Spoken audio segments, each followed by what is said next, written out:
Good morning बच्चों, नवी Rajasthan public school के online classes में आप सभी का हार्दिक स्वागत है।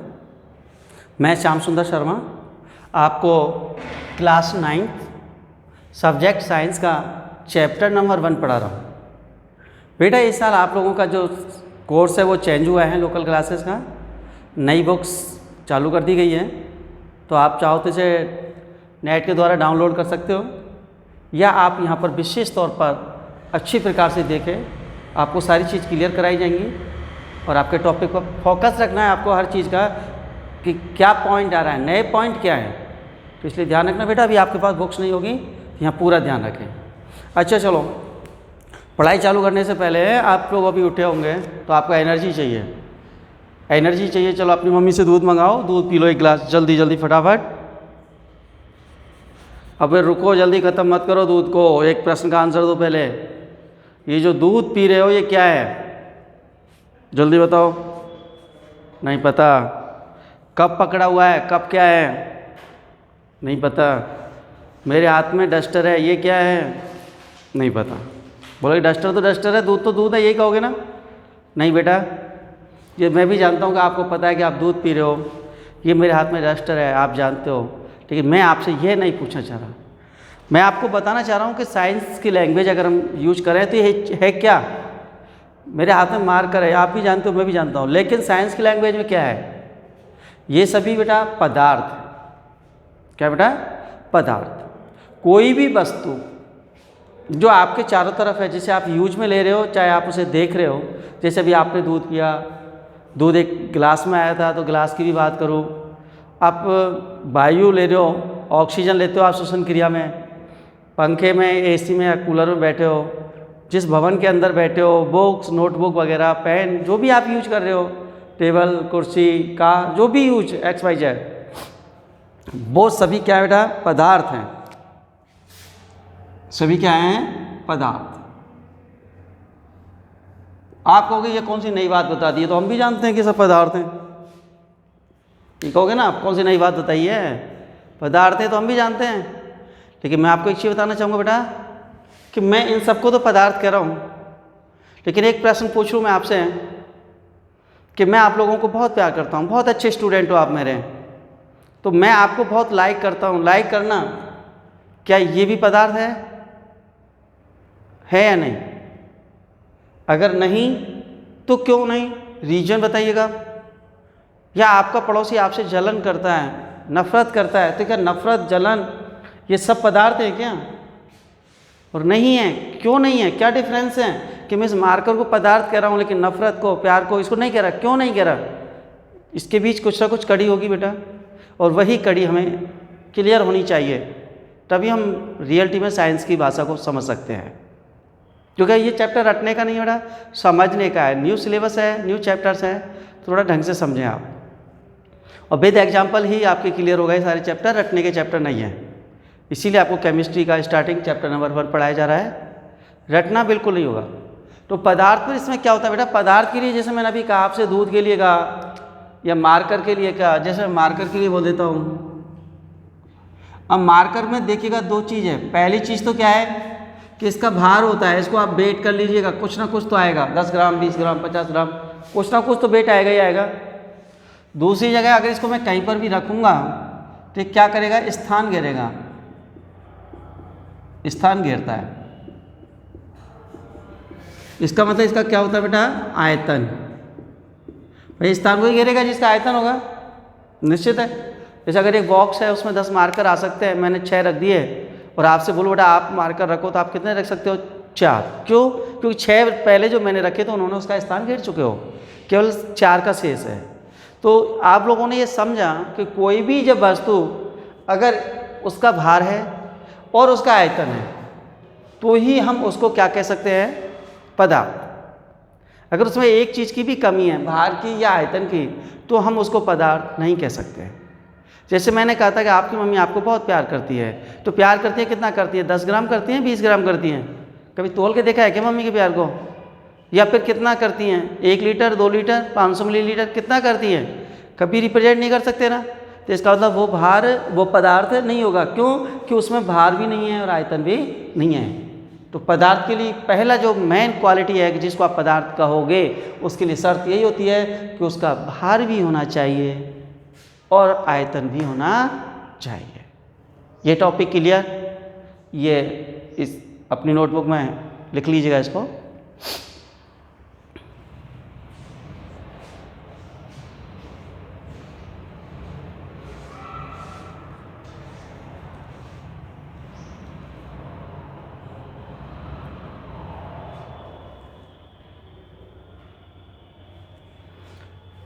ठीक है, आपने ये लिख लिया होगा। इसके बाद नेक्स्ट पदार्थ जो है बेटा, उसके गुण दो तरह के होते हैं, भौतिक गुण, रासायनिक गुण। इस आधार पर हम पदार्थ को दो प्रकार में बांट सकते हैं, भौतिक गुणों के आधार पर एवं रासायनिक प्रकृति के आधार पर। पहला किसके आधार पर बांट सकते हैं? भौतिक गुणधर्म के आधार पर बांट सकते हैं, और दूसरा होता है हमारा रासायनिक प्रकृति। रासायनिक प्रकृति के आधार पर भी हम इसको बांट सकते हैं, लेकिन फर्स्ट चैप्टर में जो हम पढ़ेंगे वो पढ़ेंगे भौतिक, क्योंकि रासायनिक प्रकृति के आधार पर हम चैप्टर नंबर 2 में पढ़ेंगे। तो पहला जो है हमारा चैप्टर वो किसके आधार पर है?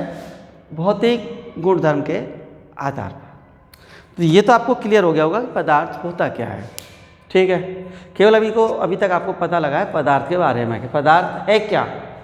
आप आराम से, जैसे मेज, कुर्सी, टेबल, ये सभी पदार्थ में आ गए, पंखा, ये सब पदार्थ में आ गया।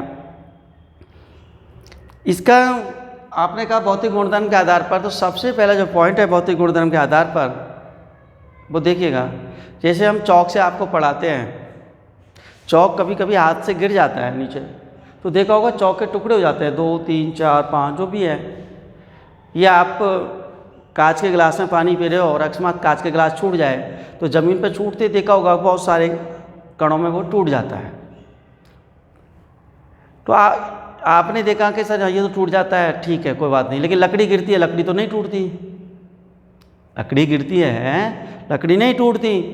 हाँ, बहुत बड़ा अगर स्ट्रक्चर गिराओगे तो बात अलग है।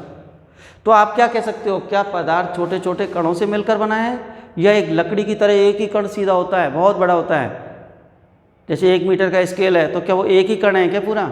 लकड़ी का भी स्केल आता है, प्लास्टिक का भी आता है, लोहे का भी आता है, तो क्या वो स्केल एक ही कण से बना हुआ है क्या पूरे से? नहीं, एक कण से नहीं बना है, एक ही प्रकार के कणों से बना है, प्लूरल नंबर। ठीक है, एक ही प्रकार के कणों से बना है, एक कण से नहीं बना है। तो हम कह सकते हैं कि पदार्थ जो होता है वो छोटे छोटे कणों से मिलकर बना होता है। आप कहोगे ऐसे कैसे कह दिया आपने? सही बात है, नहीं मानोगे भाई आप लोग। तो इसके लिए हमें एक प्रैक्टिकल करना पड़ेगा, और प्रैक्टिकल के द्वारा मैं अभी आपको प्रेजेंट कर दूंगा कि वास्तविकता में पदार्थ छोटे छोटे कणों से मिलकर बना है। तो फर्स्ट प्रॉपर्टी, ये जो प्रॉपर्टीज है ये तो कंपलसरी है, ये तो शर्त है, अगर ये होगा तो ही हम पदार्थ कहेंगे। पदार्थ की जो अन्य प्रॉपर्टीज हैं, जो उसमें पहला है वो ये है कि पदार्थ छोटे छोटे कणों से मिलकर बना है, ये हमें प्रूव करना पड़ेगा। अभी जो आपकी साइंस की बुक है, इस बुक में यही खासियत है कि हर चीज़ उन्होंने प्रैक्टिकली पूछी है। आप प्रैक्टिकली आपको प्रूव करके ही बतानी होगी सारी की सारी बात है। तो नंबर 1 कौन सी है अपने पास? पदार्थ कणों से मिलकर बना होता है।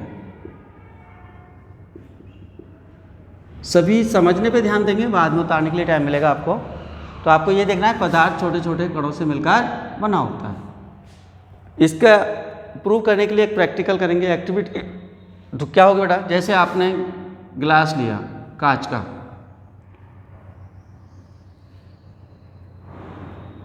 और इसमें आपने जल भर दिया,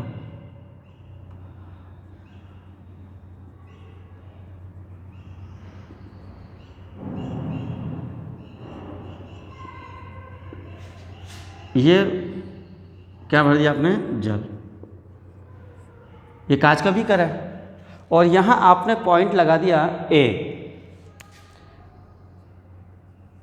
ये पॉइंट से इसको मार्क कर दिया, कांच का है, जैसे कि आपको आसानी से दिखाई दे सके।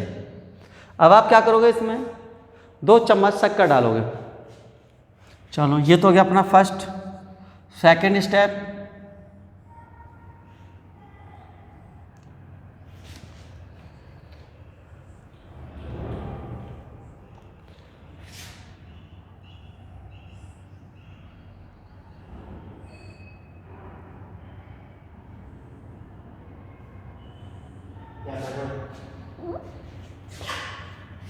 ये अपना सेकंड स्टेप होगा। देखिएगा बेटा, इस प्रयोग को दोबारा देखो।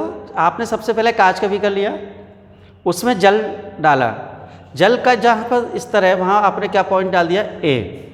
इसको हिलाना नहीं है, बिल्कुल रखना है सही। फिर इसी में 1 या 2 चम्मच शक्कर की डालेंगे अपन।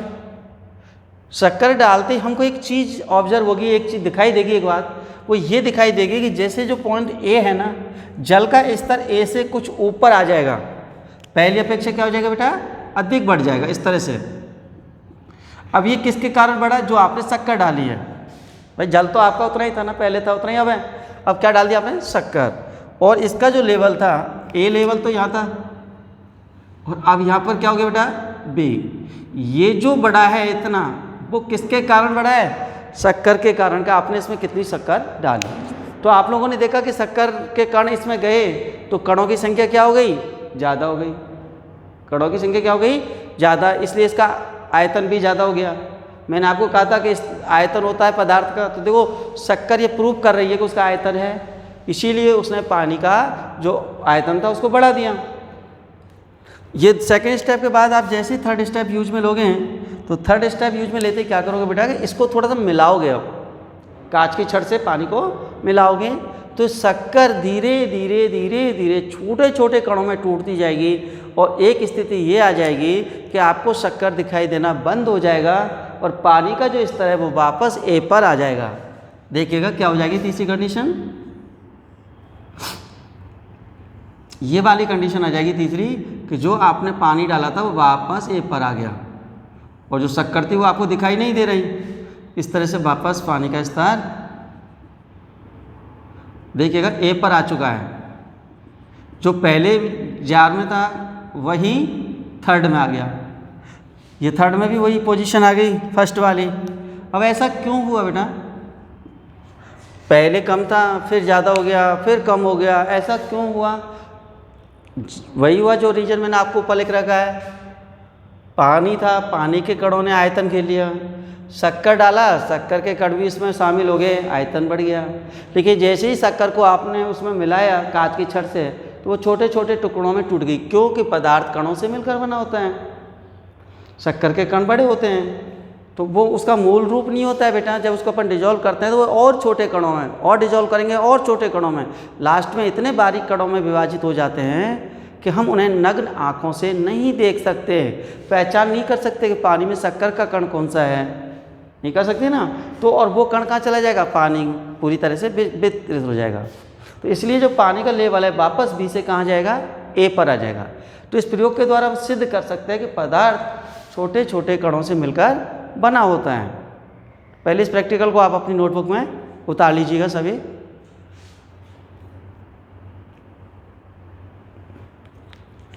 इस प्रयोग को करने के लिए हमें केवल शक्कर ही नहीं, चाहे तो हम नमक के साथ भी कर सकते हैं इस प्रयोग को, यानी ऐसी कोई भी चीज़ यूज ले सकते हैं बिना जो कि जल में घुलनशील हो। हमें ये नहीं रखना कि इसको शक्कर से ही करेंगे, नहीं, ऐसा कुछ कंपलसरी नहीं है। सिर्फ एक ही कंडीशन कंपलसरी है कि पदार्थ वो लेना है जो जल में आसानी से घुलनशील है। ऐसा कुछ ही पदार्थ डाल दो और इस प्रयोग को आप आसानी से कर सकते हो। ये तो आपने पढ़ लिया पहला। इसके बाद जैसे अब नेक्स्ट भी होता है कि सर आपने कहा कि पदार्थ छोटे छोटे कणों से मिलकर बना है, ठीक है, बात मान ली, छोटे कणों से मिलकर बनाए, यहाँ तक तो हम बात मान ली, लेकिन कितने छोटे कणों से मिलकर बनाए, सवाल तो यहाँ भी अटक जाता है कि कोई सीमा भी तो होती होगी कि कितने छोटे कण होते हैं। तो चलो उसको इसकी दूसरी प्रॉपर्टी का भी अध्ययन करते हैं, पदार्थ के कण कितने छोटे होते हैं, पदार्थ के कण कितने छोटे होते हैं। देखिएगा दूसरा गुण है पदार्थ के कण कितने छोटे होते हैं। ये पॉइंट आ गया। पदार्थ के कण छोटे होते हैं, ठीक है, लेकिन कितने छोटे होते हैं ये भी क्लियर होना चाहिए। क्या हम उनको आसानी से, जैसे गेहूं के दाने हैं थाली में पड़े हैं, एक एक दाने को उठा सकते हैं, तो क्या वो वास्तविकता में गेहूं जो है, गेहूं का जो एक दाना है वो क्या एक कण है क्या उसका? सूक्ष्मतम कण वही है क्या जिसे हम परमाणु कहते हैं अपनी भाषा में? क्या वही सूक्ष्मतम कण है एक अणु जो अपन देख रहे हैं? ऐसा नहीं है। क्यों? क्योंकि आप लोगों ने देखा होगा कि जब हम गेहूं को पिसवाते हैं तो आटा बन जाता है, और आटा इतना महीन, इतना बारीक हो जाता है, क्यों हम उसके एक कण को अलग सेपरेट नहीं कर सकते। तो गेहूं का जो एक कण अपन ने उठाया था ना घर में, वो उसका एक परमाणु नहीं था, एक अणु था, अणु। तो ध्यान रखना, अपन अणु की बात नहीं कर रहे, हम परमाणु की बात कर रहे हैं। सबसे छोटी सूक्ष्मतम इकाई जिसे परमाणु कहते हैं पदार्थ की, वह सूक्ष्मतम इकाई जिसको और विभाजित नहीं किया जा सकता, डाल्टन के अनुसार क्या कहलाता है वो? परमाणु। तो परमाणु इतना सूक्ष्मतम होता है कि हम उसे नॉर्मल वे में, साधारण आंखों से इसको नहीं देख सकते। इसको भी मैं प्रयोग के द्वारा स्पष्ट करना चाहूँगा आप लोगों के लिए। देखिएगा, जैसे आप बीकर ले लो, इस तरह से, वही कांच के लेने हैं, ये ले लिया, ये ले लिया आपने, इस तरह से 4-5 बीकर ले लीजिएगा एक साथ ही।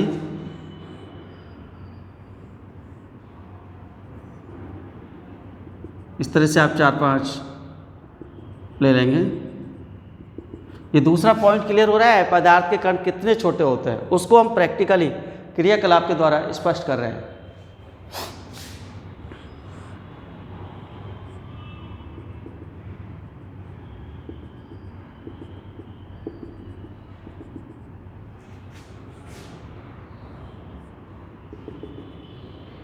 इस तरह से आपने इसमें सब में साधारण पानी ले लिया है।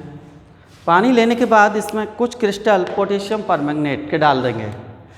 फर्स्ट वाले में डालना है, नंबरिंग कर दो, फर्स्ट, सेकंड, थर्ड और ये फोर्थ। इसमें आपने कुछ कण, कुछ क्रिस्टल्स पोटेशियम परमैंगनेट के डाल दिए। यहाँ क्या लिया था आपने? जल। आप कुछ समय बाद देखोगे कि धीरे धीरे धीरे धीरे जो ये पानी है वो कलरफुल हो जाएगा। पूरा पानी कैसा हो जाएगा? कलरफुल, इस तरह से। अब इसमें से 10 ml जो पानी वाटर लेकर के किस में डालेंगे? बीकर नंबर 2 में। फर्स्ट में से 10 ml लिया, सभी में पानी की जो मात्रा है वो कितनी ली थी? 100 ml। सब में बराबर लेनी है, 100 100 100 100, टोटल सब में इक्वल होनी चाहिए। इसमें भी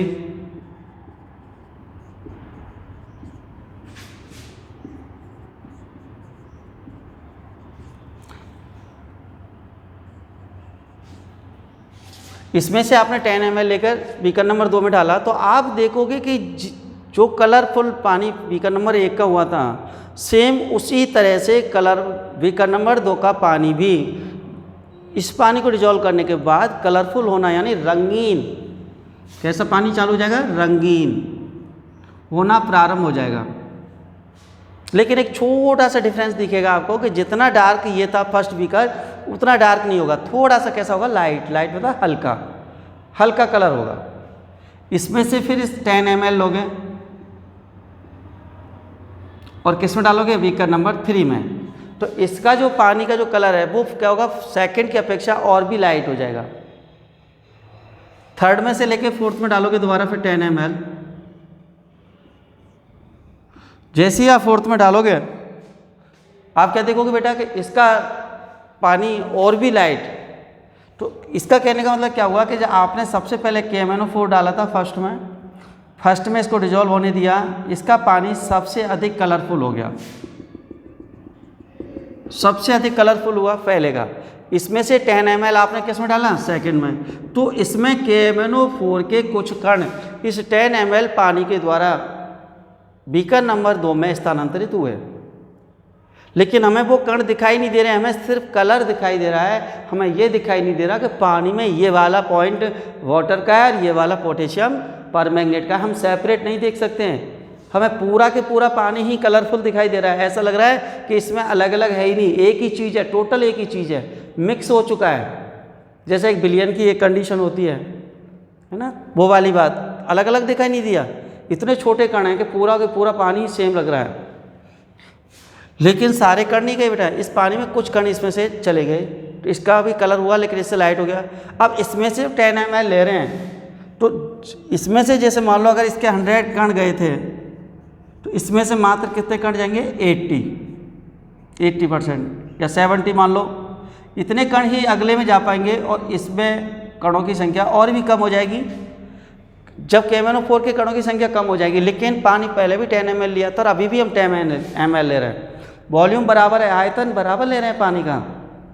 जब पानी का आयतन बराबर ले रहे हैं तो कलर भी एक जैसा होना चाहिए था ना, नहीं होगा, क्योंकि निश्चित आयतन में KMnO4 के परमाणु की संख्या अलग अलग है, इसमें ज़्यादा थी, इसमें उससे कम हो गई, इसमें से लेंगे तो उसमें आयतन में कणों की संख्या और भी कम हो जाएगी। जब जैसे थर्ड से फोर्थ में डालेंगे तो बहुत कम हो जाएगी और बहुत हल्का रंग आ जाएगा। तो हम केवल इसी चीज़ का कि KMnO4 के कण एक बीकर से दूसरे में, दूसरे से तीसरे में या तीसरे से चौथे में जा रहे हैं, इस बात का केवल कलर के द्वारा ही आइडिया लगा पा रहे हैं, बाकी हमें ओरिजिनलिटी में वो कण दिखाई नहीं दे रहे हैं। तो हम कह सकते हैं कि पदार्थ के कण अत्यंत छोटे होते हैं, इतने छोटे होते हैं कि जिन्हें हम नग्न आँखों से स्पष्ट नहीं देख सकते, केवल हम उनको फील कर सकते हैं, गंध के द्वारा कर सकते हैं या रंग के द्वारा कर सकते हैं या टेस्ट यानी स्वाद के द्वारा भी कर सकते हैं। अब इस प्रयोग को करने के लिए आपको KMnO4 ही कंपलसरी हो ऐसा नहीं है, इसको हम शर्करा के द्वारा भी कर सकते हैं। शर्करा के द्वारा कैसे करेंगे, कहेंगे सर आप शर्करा के द्वारा करोगे तो दिखता ही नहीं है, ना हरा नीला पीला लाल कुछ ही नहीं दिखता, तो फिर कैसे फील करोगे, कर सकते हैं। दूसरा तरीका फील करने का क्या है कि इसमें KMnO4 की जगह शर्करा की 2 चम्मच 3 चम्मच डिजोल्व करेंगे, इसमें से वही 10 ml सेकंड में, सेकंड का 10 ml थर्ड में, थर्ड का 10 ml फोर्थ में डालेंगे, तीनों के पानी को अलग अलग टेस्ट करेंगे, तो हमें क्या पता लगेगा, क्या पानी चारों की चारों का एक जैसा लगेगा, क्या सेम मीठा लगेगा क्या चारों का, नहीं लगेगा। क्यों नहीं लगा भाई मीठा, क्योंकि A से तो B में डाला है, B से C में डाला है, तो टेस्ट तो एक जैसा होना चाहिए था ना, नहीं होगा। क्यों नहीं होगा, क्योंकि शर्करा इसमें ज़्यादा है, इसमें से 10 ml डाला तो शर्करा के कण जो जा रहे हैं, जो हमें दिखाई नहीं दे रहे हैं, अदृश्य कण हैं लेकिन जा रहे हैं, ये प्रूफ कौन कर रहा है कि ये पानी मीठा हो गया, क्योंकि पानी पहले सादा था, मीठा हुआ है, इसका मतलब निश्चित है शर्करा के कण तो आए हैं, शर्करा के कण आए हैं लेकिन कम आए। इसमें से जैसे ही ट्रांसफर 3 में करोगे तो इसका भी पानी मीठा हो जाएगा, तो क्या सेकंड के बराबर होगा, नहीं, इसका पानी सेकंड से थोड़ा कम मीठा होगा, मीठा हो रहा है, तो प्रूफ यहाँ भी हो रहा है, हमें टेस्ट के द्वारा कर सकते हैं कि शर्करा के कण आए। थर्ड से फोर्थ में दोगे तो और भी कम मीठा होगा, इस तरह मीठापन क्या होता जाएगा, धीरे धीरे कम होता जाएगा। तो इससे यही प्रूफ मिलता है बेटा कि जो इनके कलर है वो कम हो रहा है या इसका मीठापन कम हो रहा है, ये सभी कणों को स्थानांतरित करना दिखा रहा है। घरों में आजकल देखा होगा आप लोगों ने, कोरोना की वजह से डिटॉल फिनाइल वगैरह बहुत यूज हो रही है, पोंछे लग रहे हैं 2-2 3-3 बार लग रहे हैं, तो ये भी हमारी साइंस की बहुत अच्छी चीज़ है, इससे भी हम प्रैक्टिकल कर सकते हैं घर में। कैसे कर सकते हैं, वही बाल्टी में पानी ले लिया, अलग अलग कांच के वो ले लो और इसमें शक्कर की जगह क्या डाल दो, डिटॉल डाल दो। आप डिटॉल डालोगे, फर्स्ट में डालोगे तो ज़्यादा डिटॉल की खुशबू आएगी, महक आएगी, उसमें से 10 ml सेकंड में डालोगे, जो महक है वो आएगी लेकिन पहले से क्या हो जाएगी, कम। सेकंड से थर्ड में डालोगे महक और भी कम हो जाएगी, थर्ड से फोर्थ में डालोगे महक और भी कम हो जाएगी। तो इसलिए हम इस प्रैक्टिकल को करने के लिए रटेंगे नहीं कि KMnO4 के साथ ही कराएं। हाँ, समझ सकते हो आप KMnO4 के साथ, बाकी इस प्रैक्टिकल को आप पोटेशियम परमैंगनेट, शर्करा या डिटॉल या फिनाइल किसी के साथ कराकर इसको आप प्रूव कर सकते हो कि पदार्थ के कण बहुत छोटे छोटे कणों से मिलकर बने होते हैं, जिनको हम अपनी आँखों से स्पष्ट नहीं देख सकते, यानी नग्न आँखों से स्पष्ट नहीं देख सकते, केवल उनको क्या कर सकते हैं हम, फील कर सकते हैं, महसूस कर सकते हैं रंग के माध्यम से, स्वाद के माध्यम से या गंध के माध्यम से। माध्यम कुछ भी हो सकता है फील करने का। तो इस तरह से आप इसको प्रयोग को अपनी नोटबुक में उतारें।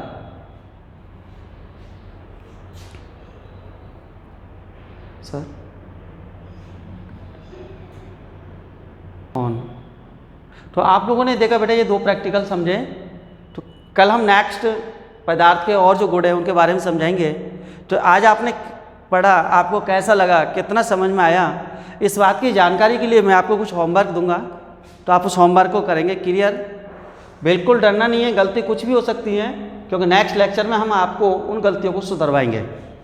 तो आप ईमानदारी से करने का प्रयास करेंगे जिससे आपको पढ़ने में इंटरेस्ट आए।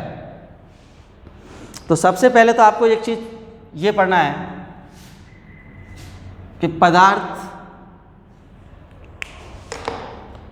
पदार्थ की पहचान होनी चाहिए। पदार्थ किसे कहते हैं, पदार्थ किसे कहते हैं।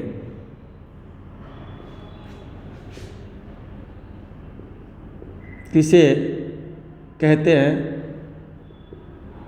उदाहरण, क्योंकि बगैर उदाहरण के कोई भी आंसर कंप्लीट नहीं माना जाता। उदाहरण सहित समझाइए। इसमें आप पहले पदार्थ की डेफिनेशन लिखेंगे और फिर उसके एग्जाम्पल लिखेंगे कि आपको कौन कौन से एग्जाम्पल आते हैं। दूसरा,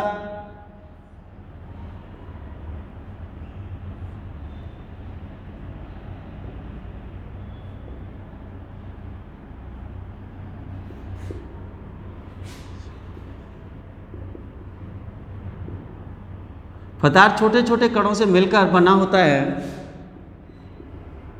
है। प्रयोग द्वारा समझाइए। प्रयोग द्वारा समझाइए। इसके लिए मैंने आपको जो प्रयोग कराए हैं, आप उससे हट के कोई नया पदार्थ यूज करेंगे, नए पदार्थ के द्वारा इस गुण को स्पष्ट करने की कोशिश करेंगे, तब हमें लगेगा कि आपको कितना अच्छा समझ में आया है। आज के लिए आपको इतना ही, धन्यवाद।